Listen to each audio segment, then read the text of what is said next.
Low tide beauty, an invitation to discover treasure in unexpected places.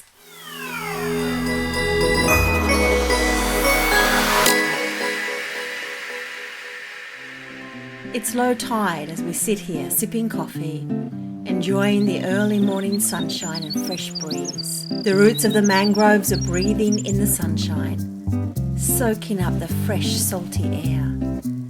I almost see them stretching out their limbs to the light. Small crabs scuttle amongst shiny stones, and birds gather to seek hidden treasure.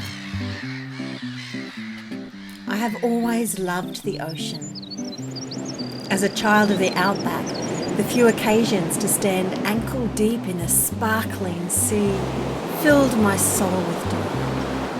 To see stretched before me the vastness of this moving, living body of water enthralled me. To frolic in the waves gave me the opportunity to lose myself in something far greater than I. I would walk for hours along the shore, making as big a splash as I could, enjoying being drenched when bigger waves crept up on me. I didn't know then how to articulate it, but I had an inner sense that here, in the wildness and beauty of the ocean, was divine presence. Here was an immense love that could embrace me and hold me. Here was something I could barely put my finger on, let alone grasp in my hands. In my teenage years, we moved to Queensland's Sunshine Coast, with its pristine sand and surf beaches, rocky outcrops and vast expanses of shoreline. I loved the hot dash from the car park over burning sand to plunge into cool water. Low tide meant too much sand and too much walking before reaching the water. The beach was about the water and the waves, not the sand and not even the rocks. I just wanted to dive beneath the waves, to be immersed in the cool, salty ocean. At full tide, all is shimmery and sparkly, with seagulls swooping low upon the water for their daily catch. Delight for my soul. And I think of all the times of abundance and richness in my life that feel just like full tide.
While my love for wild seas and breaking waves has not diminished, in these later years I've also discovered a deep and surprising appreciation for the beauty of low tide. We live beside Moreton Bay, where various islands hug the coastline, and the ocean is more likely to be calm and still rather than crashing upon the shore with wild energy. There's a favourite place we go, where the land extends out to the ocean in a narrow point, and the sea embraces the coastline almost in a full circle. This has been our regular spot for a number of years, and I've gradually come to recognise the beauty of low tide. Here the sand is not pristine, but a dirty reddish brown, with more rock than sand. Here only the brave or foolish walk barefoot. As the tide recedes, the mangrove mud is revealed, and the accompanying odour of stagnating water and rotting leaves fills the air.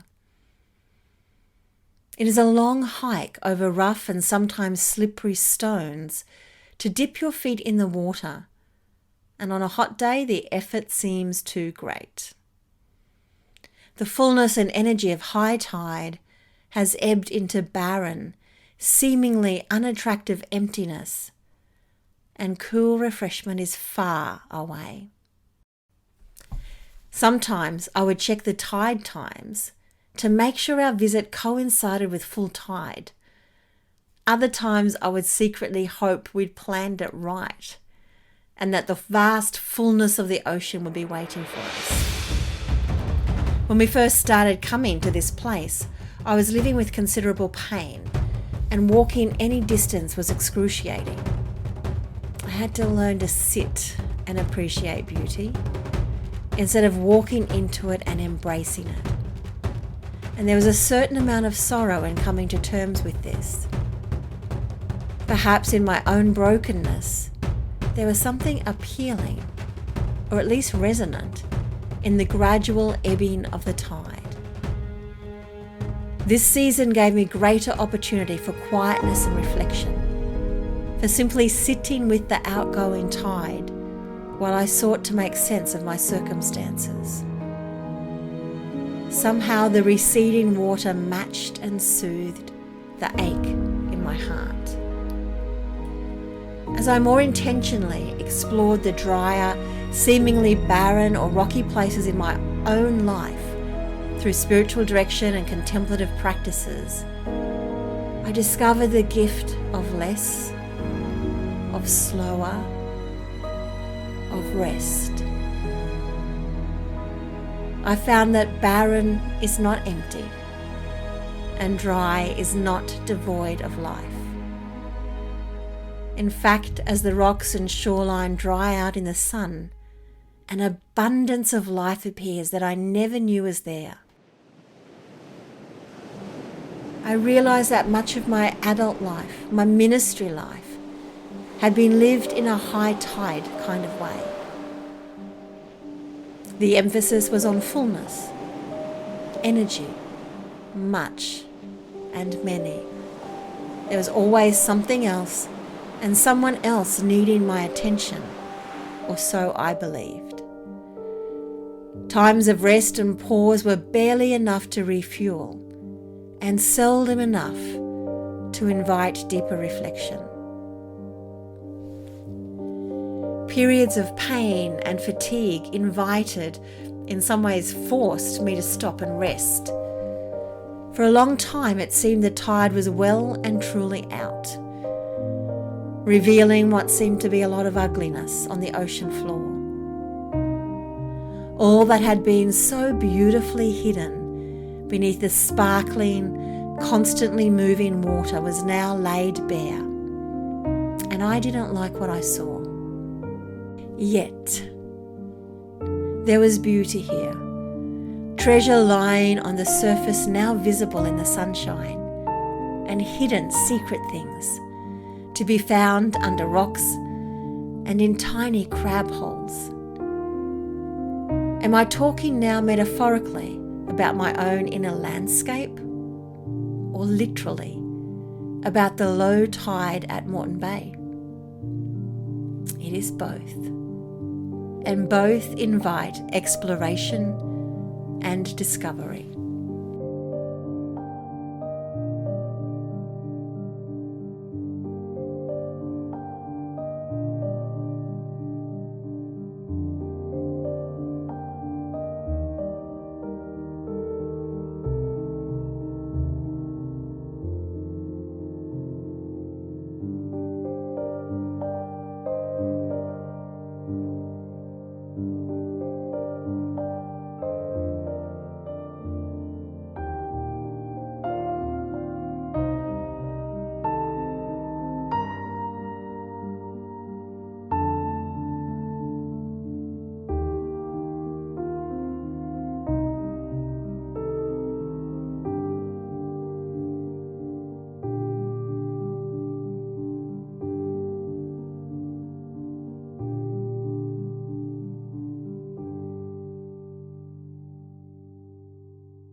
We'd been coming to this place for a number of years, so it was unexpected when at one particularly low tide, I discovered a magical, secret world beneath the mangroves.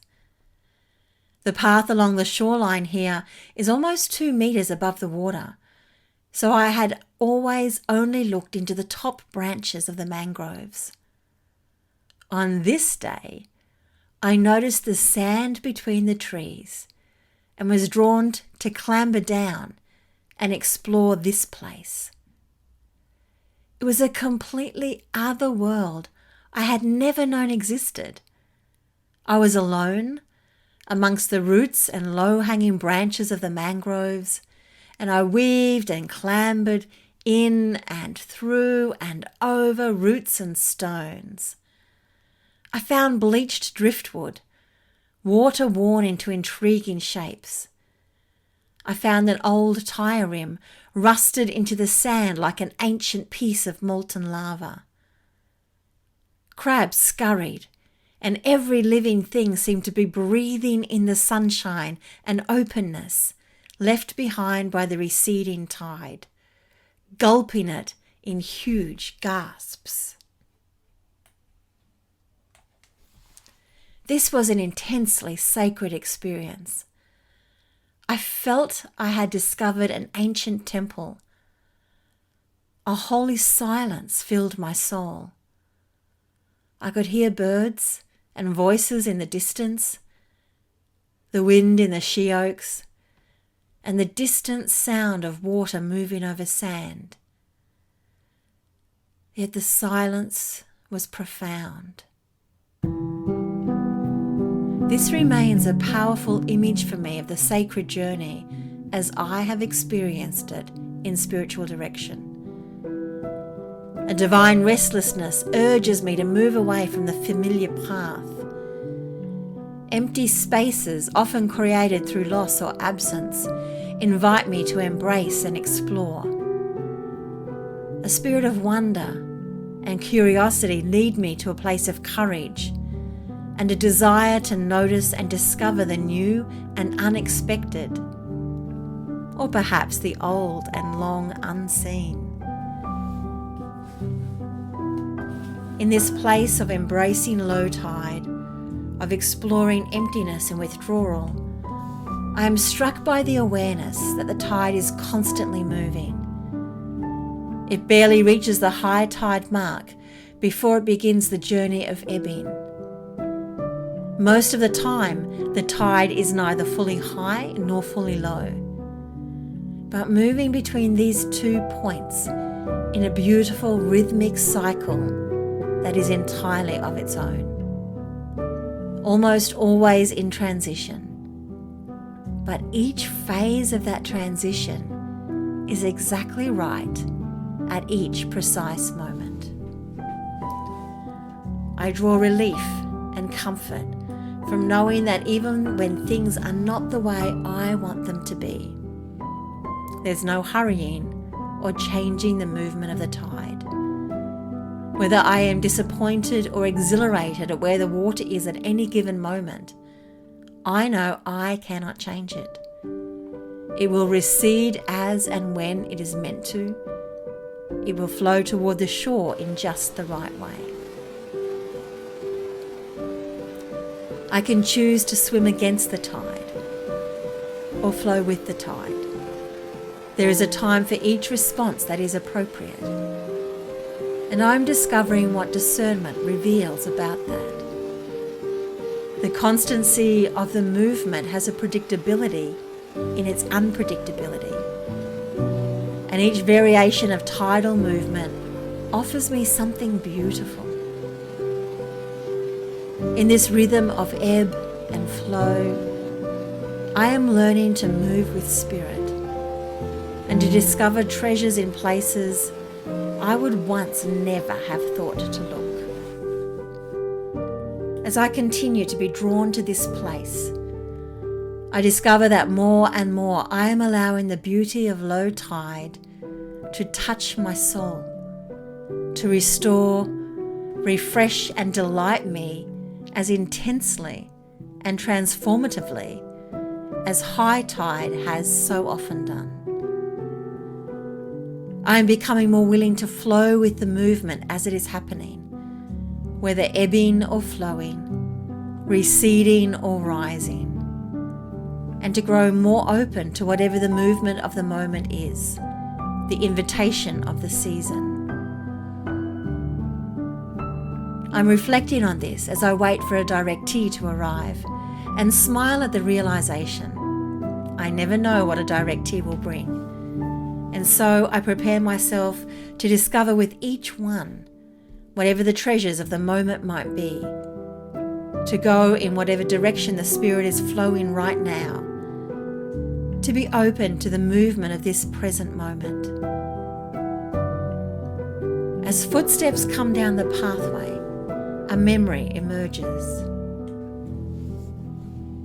A young girl climbs up the boat ramp on a low tide afternoon, her hands full of her discoveries as the ocean recedes. Look at my treasures.